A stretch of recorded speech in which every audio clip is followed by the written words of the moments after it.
What's up guys, it's Nolan here with OAKOS Automotive, and today we're taking a look at another wheel and tire setup, this time on the all-new 22 Plus WRX. This time we've got a set of Enkei RPF1s. These are in an 18 9.5 plus 38, and in this case it is one of our special colorways, which is Misty Blue. We also offer this size in two other special colors. That's going to be matte bronze and gunmetal, and those also come in a 5x100 bolt pattern, which is a special sizing that we offer. For tires on this setup, we decided to go with the Michelin Pilot Sport 4S. This is one of my favorite kind of street car summer tire that's still going to have great grip and potential, performance for track use without wearing out too fast.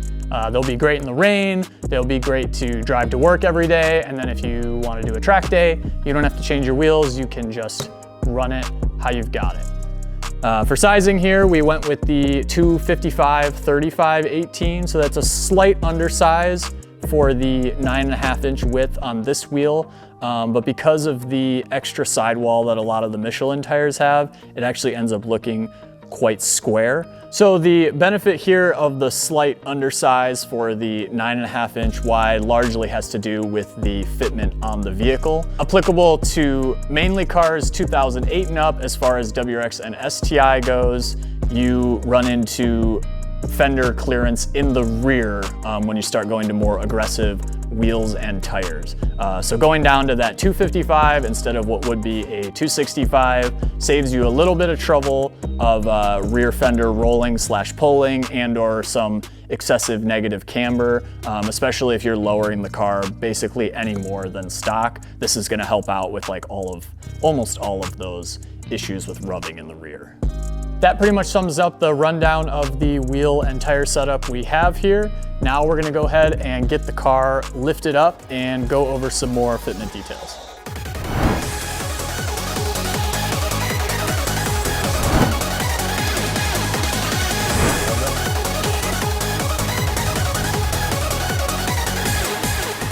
All right, now that we got the OEM wheels off the car, this is a good opportunity just to show a little weight comparison here. These are, of course, a snow tire, so it's a little bit different weight from what your OEM tire will be, but I think it's still a good comparison. This is the 17-inch wheel, I believe comes on the base model and premium VBs. A lot of the other cars have 18s, which might weigh a little bit different. But in the case of this wheel, you'll know at least what the 17-inch with a Blizzak on it weighs, looking like 48.5 pounds. So now going to our RPF1 here, this is a 18-inch wheel. It is 9.5 inches wide instead of the 8 inches wide, and it's a wider tire. And it weighs less. Hard to argue with that. It's like out of balance. Before we're ready to put the wheels on the car here, we have to talk about rings. And by that I mean hub-centric rings. Now these are technically not required, but certainly a recommended item. Essentially what this hub-centric ring does is makes up the difference between your vehicle's center hub lip and the oversized inner hub lip of most aftermarket wheels. In the case of the RPF1, they are 73 mil center bore, where the vehicle on all Subarus are 56.1. And really all making up this gap in hub lip does is help with centering the wheel on the lug studs when you're installing it. Once you actually torque down those lug nuts, get the even spread across everything, you're all set to go. The friction of the wheel to, in this case, the brake rotor, is actually what's holding the wheel to the car. It is not being held onto the car by the hub lip. So that's just kind of where the optional part of this comes in, is it really just helps with making sure your assembly is centered before the lug nuts take over that clamping force.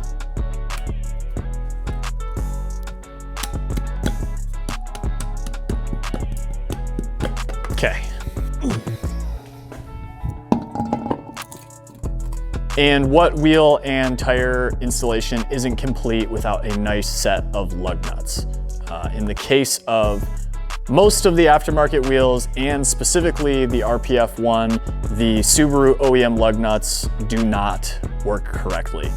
This is because of the style of seat that they use. This is what we'd call a narrow seat, or some will refer to this as like an acorn lug nut.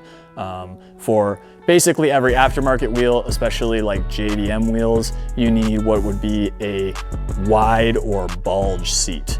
So we're still dealing with a 60-degree taper, so the angle is the same, but the important part is that this seat is wider. For this specific setup, we decided to go with the Magard spline drive lug nuts. These have the added benefit of having the seat be a swivel. This just kind of helps you get even torque distribution when you're torquing that fastener down, and also helps with scratches going on the surface of the wheel. These are available in a few different colors. They come in chrome, black, gold in certain thread pitches, and they can also be purchased with a set of locks in addition to the spline drive for extra security. So we have that one, and then it's like too narrow. I don't know how well you could really see that, but versus that one, that's like whatever. Now, as far as fitment goes on these cars specifically, this spec, the 18.9.5 plus 38, has really no issue at all in the front. You can lower the car pretty aggressively as long as you have appropriate camber, and you'll be able to fit the size like almost without any issues at all, of course, within reason. So now in the case of the front caliper clearance, on the standard VB WRX, we don't have a Brembo caliper to deal with, so there's no real issue to worry about at all. You can pretty much run any wheel, of course, again, within reason. That is a bit different on the TR and TS, which have the 6-pot Brembo, similar to the previous generation STI. In the case of the RPF1, in this spec, if you are running that 6-pot front Brembo, you need a 5mm spacer at a minimum, but I typically recommend going to an 8mm just to give it a little more clearance on that caliper. And that's simply just because of the inner spoke clearance here is a bit tight because of the wheel design.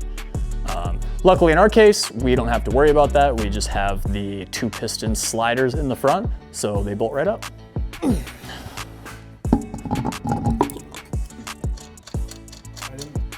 In the rear on these cars, just continuing with the brake caliper, absolutely nothing to worry about there. Miles of room, even for the case with the Brembos, you just need to do the spacer in the front. As far as the kind of tire to fender clearance goes, we are a little bit fortunate with these cars to have the controversial plastic cladding, as you can actually trim this back a bit before you hit any metal. And then the metal that you might hit, you can actually fold that up and then cover it with a nice piece of plastic so you don't see the havoc that you just caused to your rear of your chassis. In the case of this car specifically, it's just going to be stock ride height for at least a little while here, so absolutely nothing to worry about with this wheel and tire setup. As you start to lower the car a little bit, this wheel will actually camber in naturally, and you start getting into the realm of needing to correct that with an adjustable lower control arm. So you actually have room to kind of play with the balance of where your tire is going to come into contact with first the plastic, then the metal.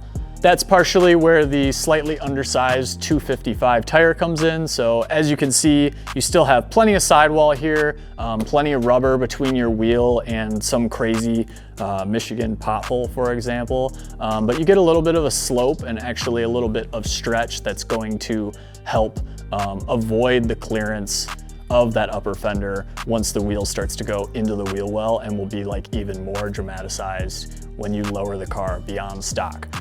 So with the setup here, we should be good to go, should be ready to rip down the road as is. One more quick thing to go over before we set the car down and compress the suspension a little bit to see the actual fitment. Just want to go over 2 quick options available for the RPF1. Here we have the OE RPF1 center cap from Enkei. These are a nice metal construction. They kind of have a raw titanium look to them. Nice carbon fiber background with the RPF1 racing logo. Install's nice, it's a good look, it's a nice cap. Myself personally, I prefer the clean, no center cap look. It's kind of more of like a race car look, and that's what I like. Some people like the center cap, so that's a good option, but on this car, we're gonna go with no center cap. As far as the other available options, these are included with your RPF1s. In the case of the Misty Blue colorway, you do get a black colored aluminum valve stem. For other color RPF1s, they include different color valve stems. For the case of using TPMS sensors, it's generally just easier to run the rubber valve stem that comes with the sensor, as these valves don't support it. There are ways around that, but it gets expensive and complicated, and frankly, for me, it's just not worth it. So just run the rubber stem, but these will come in the box with your wheels. Last thing, with the valve stem, you have the Enkei stickers here. These are curved to perfectly match the curvature of the wheel right there. You're meant to kind of install them anywhere on the lip you like. I would typically do like a symmetrical setup, kind of like that. Looks pretty nice. Same thing in the case of the Misty Blue, comes with black stickers. Other colorways come with different colored stickers, and some of them actually come with the sticker already installed. But in this case, kind of like the center cap, I prefer the clean look, so we'll do no stickers for this install.